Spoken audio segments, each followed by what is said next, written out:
Hello, everybody, and welcome to the Be Lucky Podcast weekend preview with me, your host, Daryl Carter. We're looking at Wincanton and Aintree this week, but you may have already noticed that there's no intro to this podcast this week, and that's simply because I wanted to play you a video that touched my heart on the week of Remembrance Day. So please take a moment to reflect and think of those fallen heroes, men and women, that allow us to have the freedom that we have today.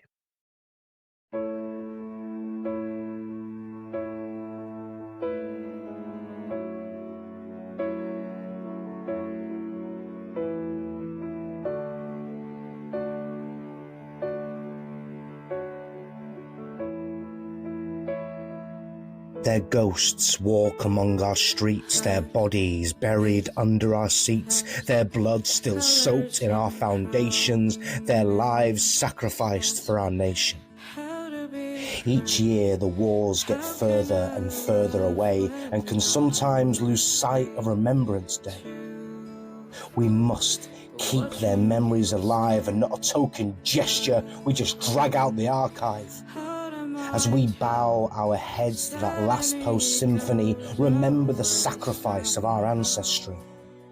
However, in remembering war, we must acknowledge the present, sparing a thought and recognizing the current atrocities and torment. So lest we forget, remember that fallen as we fall silent for that minute. Read the names when you walk past a memorial, recognizing the graves that mark countless burials. Commemorate through a poppy, badge or pin, but recognize it represents previous sacrifice and sin. Their ghosts walk among our streets, their bodies buried under our seats, their blood still soaked in our foundations. So let's pay respect to the soldiers of our nation and educate the next generation. Okay, we are back, and we are looking ahead to Wincanton and Aintree this week. Really poor turnout at Wincanton. The ground is good to firm in places. They just haven't got the capacity to put enough water down on the track to keep it safe. And a lot of horses have just decided not to turn up. The Badger Beers, very, very poor turnout. Normally attracts a very big field. We'll be talking about that race. We'll be talking about the Rising Stars Grade 2 first of all, and then the Grand Sefton Handicap over at Aintree before ending with that Badger Beers. So without further ado, let's talk about the 223 at Wincanton on Saturday. It is the Grade 2 Rising Stars Novices Chase.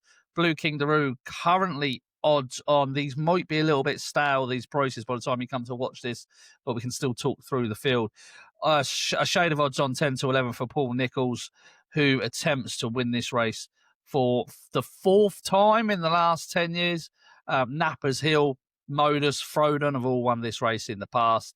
Blue Kangaroo's got a long way to go to meet those types of heights, though. Cobra Queen takes in this race for Henry de Bromhead rather than the Badger Beers. Breaking Cover is in here, who has been a bit prolific this summer, winning last time, beating Bond Broker at Newton Abbot. Does like Newton Abbot. Right Said Tom is a horse that I think Joe Tizard is quite positive about going forward over fences. He made his chase debut at Cheltenham last time. He now gets tongue-tie and cheek pieces, which seems awfully quick to be throwing headgear on a novice chaser. The outside of the field is Settled Down Jill, who's rated 109. Tristan Durrell takes the ride forward. Dan Skelton got plenty to find here on the ratings.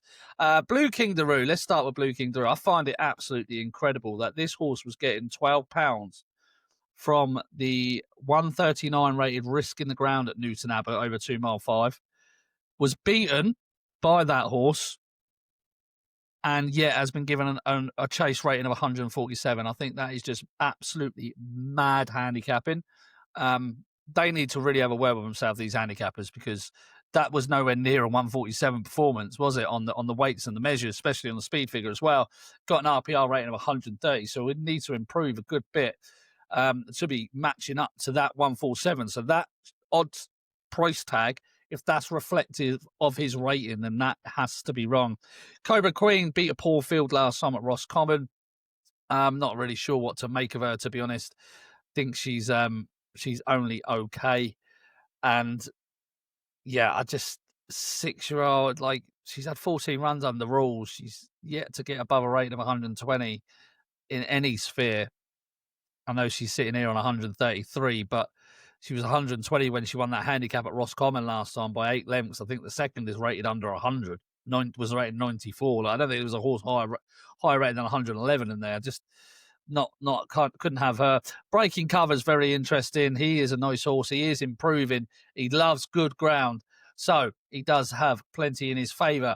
He is going right-handed, Stan. He's away from Newton Abbott. He does seem to like Newton Abbott. Last time he went right-handed was at Huntington back in May 2024. He was beaten 16 lengths. He was rated 109 at the time. Time before that, he fell at Taunton. It's just very difficult to really make a strong case for him. Maybe he's the horse that has his ideal conditions. Right, so Tom ran an okay race at Cheltenham on his Chase debut.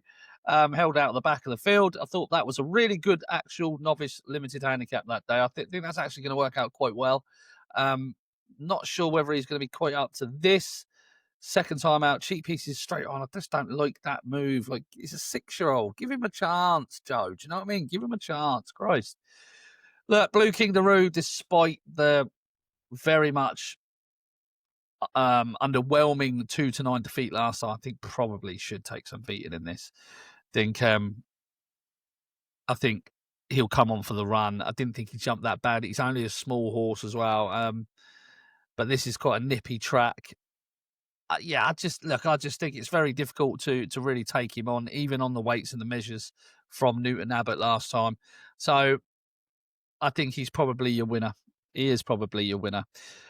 We move over to the 240, the Grand Sefton Handicap Chase. I think this is a cracking race over the national fences, over 2 miles 5. Good to soft here at Aintree on Saturday. King Turgeon heads the market. Reports of David Pope on the social media channels saying that he's worked really well. Wind up and the headgear is on. He is favourite, been off 242 days. He's currently 11-2 ahead of White Rhino. Obviously, King Turgeon won first time out last year. He was narrowly second at Chepstow the year before. So he's got a good record fresh. Won't worry too much about that. Handles the Aintree fences perfectly well, having won this race last year. There's lots to like about him. He's a progressive horse. And although his form tailed off at the back end of the season, he did go very well at the start of last season and the start of the season before. So lots to like if you like King Turgeon. White Rhino, another similarly good horse in the similar mould to King Turgeon, albeit a couple of years older. Highly progressive last season. Had an interrupted campaign. Didn't see him after Boxing Day until Doncaster in March. So maybe something's quite missed there. If he can pick up where he left off when he was winning at Haydock, he'll have a decent chance of taking to these as well. Gibbereau is another nice horse, but Oliver Greenall and Josh Guerrero do book John Bowen for White Rhino instead of Gabbereau. Maybe that's a slight hint that they think that White Rhino has more of a chance than Gabbereau. But Gabbereau only has 4 lengths to find, having stayed on at the finish behind King Turgeon in this race last year. One of the most fascinating horses in this field is Johnny who has a brilliant record fresh. Coming here fresh, I was a little disappointed, I must admit, to see John Joe O'Neill Jr. in the saddle. I think this is a jockey that's gone very much downhill, but he is a well-handicapped horse of a mark of 146. If he takes to these fences, I'll be very interested in him. There's lots of other horses in here that you can make sort of half cases for. It's going to be a case of who takes to the fences the best. This is a good prize, well worth winning, 43 grand. Johnny Who would be the one for me. Right, let's flip back over to Wincanton and look at that disappointing 7-runner field in the Badger Beers Handicap Chase. Heads to market. I think he's a poor favourite. He's 4-1 for Paul Nicholls. 10-year-old Windot, tongue-tied, cheek pieces on, going back right-handed. Lots to like about him in that regard, but he is a 10-year-old and he is rated very highly for what he's achieved in recent times. Gustavian has been here 150,000 times and not been able to do it. He starts for Windot.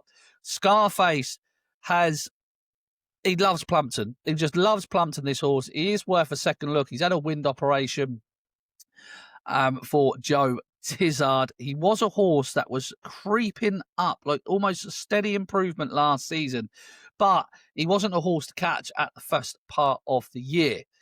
He improved throughout the season, so maybe that's going to be the case again this season. Soul Icon, Toby McKay-Mitchell claims 5 off his back. Now, Soul Icon is a classy horse on his day, but he needs to prove his stamina for this trip.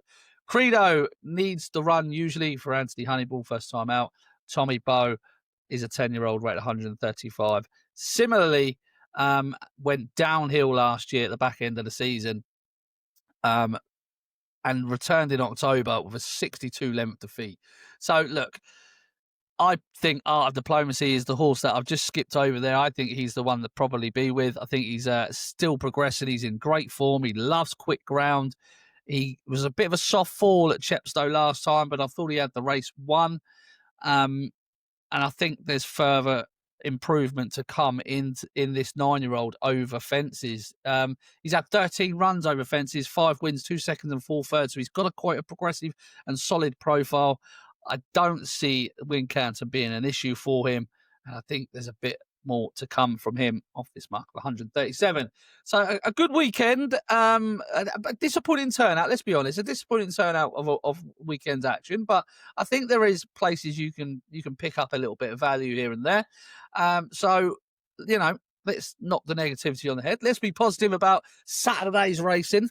And if you want my tips and you want to access all the info that the Patreon has to offer, and there's stacks and stacks of stuff on there, please go to www.patreon.com/Daryl Carter Racing. Andrew Mounts Collins dropped this week. That is once a week, every Wednesday, if you want to take a look at that. The chat rooms are still open for free members. If you want to join as just a free member, you want to have a little look around, you want to ask questions to paying members, the chat rooms are all open for you to do so.